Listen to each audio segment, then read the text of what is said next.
Hello, good morning students. कैसे हैं? सब बढ़िया है ना? आज तो बाबू बारिश भी हुआ है तो आप लोग सबका मूड भी बढ़िया होगा, है ना? है ना? तो बाबू देखिए, आज नया जो टॉपिक हम स्टार्ट करने जा रहे हैं उसका नाम है हुआ इलेक्ट्रिक फ्लक्स। क्योंकि बाबू पिछले क्लास में हमने डिस्कस किया था किसके बारे में? Electric field intensity on equatorial line, है ना? तो चलिए आइए देखते हैं कि इलेक्ट्रिक फ्लक्स होता क्या है। तो बाबू हमने हेडिंग दिया है इलेक्ट्रिक फ्लक्स, है ना? क्या चीज हुआ? Electric flux. तो होता क्या है इलेक्ट्रिक फ्लक्स? तो वो इलेक्ट्रिक फ्लक्स होता क्या है? जैसे मान लेते हैं वो ये हाथ है, ये हाथ है, वो इस हाथ को हम कुछ सरफेस मानते हैं, सरफेस मान, और इसको मानते हैं हुआ, इसको मानते हैं इलेक्ट्रिक फील्ड लाइन। क्या मानते हैं? Electric field line. तो कहता है total number of electric field line. तो मान लेते हैं 1 मार्कर, 2 मार्कर, 3 मार्कर, इस मार्कर को हमने माना इलेक्ट्रिक फील्ड हुआ। तो total number of electric field line passing through any surface, total number of electric field line passing through any surface, that is called क्या चीज हुआ? Electric flux. तो देखिए मान लेते हैं हुआ यहाँ पे हम एक एरिया बनाते हैं, एक क्या बनाते हैं? एरिया बनाते हैं, एक एरिया बनाते हैं। इसका एरिया हुआ ए, मान लेते हैं इसका एरिया है। एरिया एक वेक्टर क्वांटिटी होता है। एरिया एक क्या होता है? वेक्टर क्वांटिटी होता है हुआ। तो एरिया एक वेक्टर क्वांटिटी है। तो मान लेते हैं हम एरिया बनाए। आप कहोगे कि सर आप हमको ये बताइए ना कि इलेक्ट्रिक फ्लक्स होता क्या है। तो इससे आप क्या कीजिए, number of electric field line pass करवाइए, number of electric field line. अब इससे number of electric field line pass करवाए वो, तो मान लेते ये इलेक्ट्रिक फील्ड लाइन है ना? तो वह जितना number of electric field line इस एरिया से पास करेगा वही बताएगा क्या चीज? इलेक्ट्रिक फ्लक्स को बताएगा। तो यहाँ पे देखते हैं इसका डेफिनेशन क्या होता है। The total number of the total number of electric field line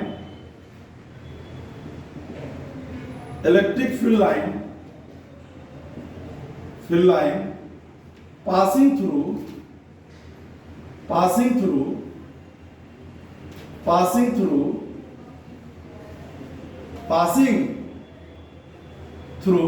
any surface, क्या लिखे हुआ? The total number of electric field line passing through, है ना, any surface which is any surface, क्या चीज हुआ? Any surface which is perpendicular to it, which is perpendicular to it, है ना? दैट इज क्या हुआ? That is called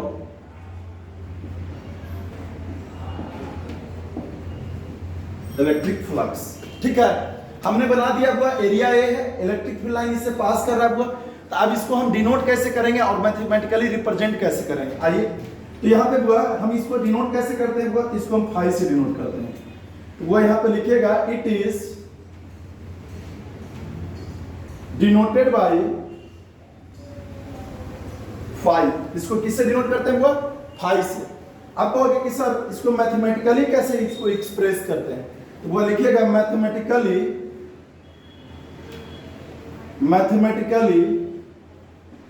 it is expressed as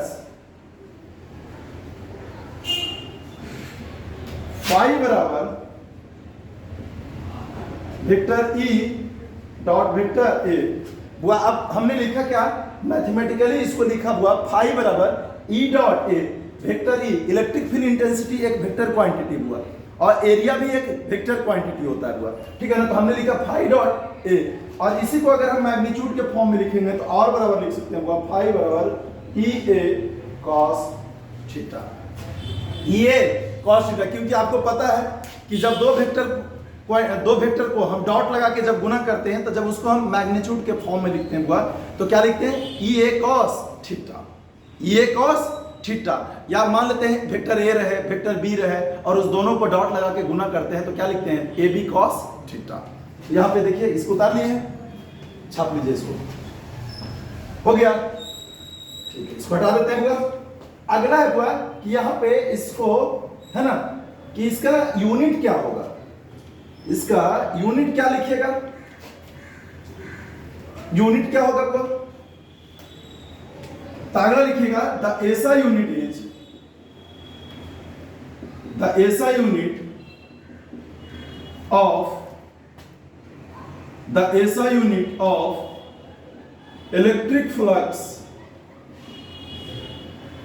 flux is क्या चीज हुआ? न्यूटन, न्यूटन क्या चीज हुआ? न्यूटन मीटर स्क्वायर पर कूलम।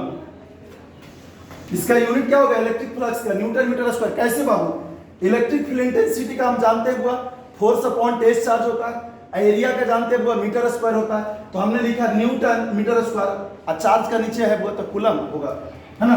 अगला हुआ इसका dimensional formula, the dimensional formula of electric flux, electric flux.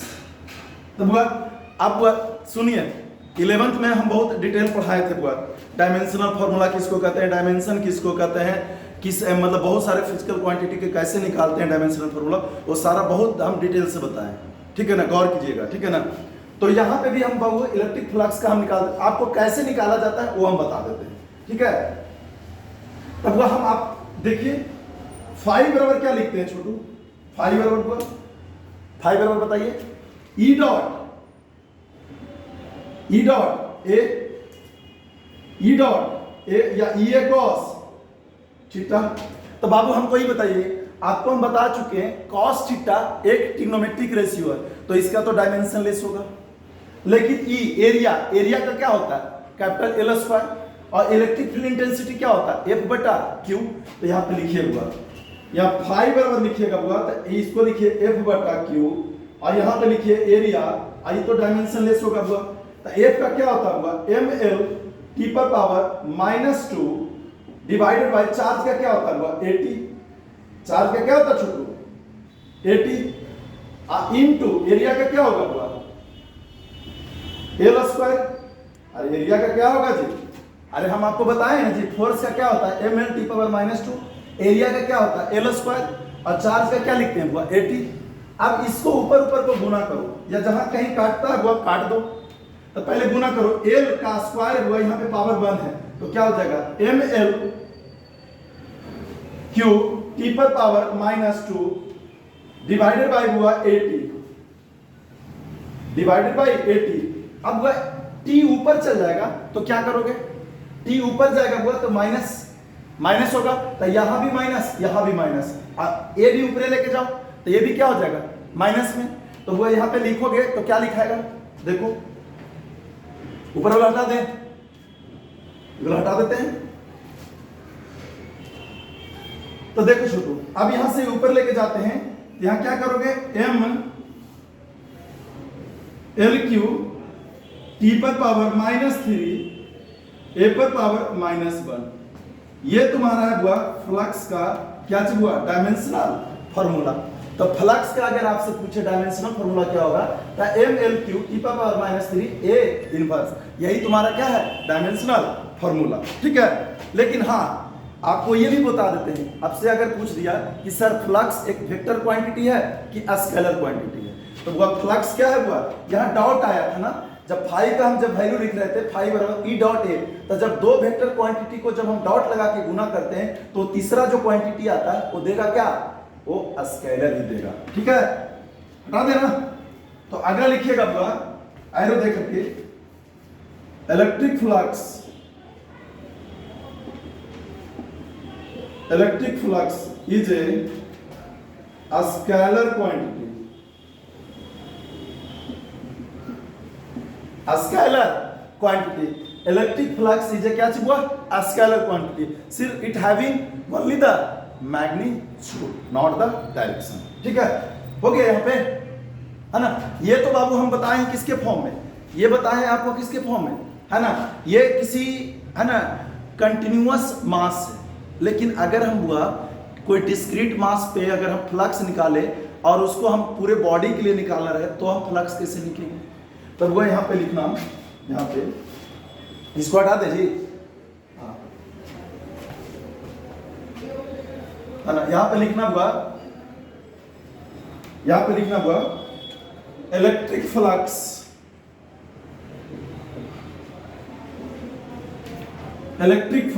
For any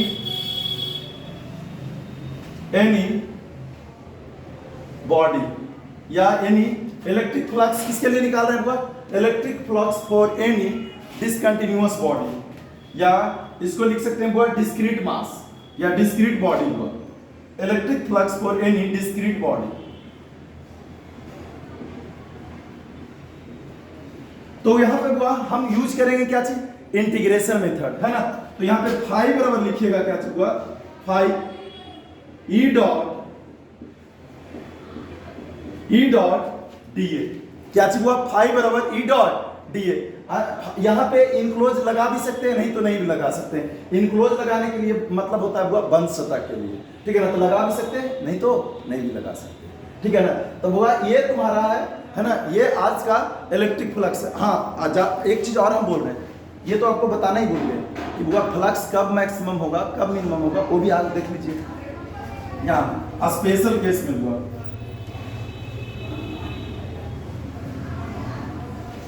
special case ध्यान दे के पढ़ा कीजिए, ठीक है ना। जितना अच्छा स्कोर कीजिएगा उतना ज्यादा आपको मोटिवेशन मिलेगा, नंबर आएगा तो उससे भी एक तरह का मोटिवेशन ही मिलता है, ठीक है ना। इसको हटा देना जी। तो देखो हुआ हमने स्पेशल केस लिखा, क्या लिखा हुआ? स्पेशल केस किसके लिए? कि कब हुआ? पहला हुआ फॉर मैक्सिमम फ्लक्स, तब हुआ फ्लक्स मैक्सिमम कब होगा?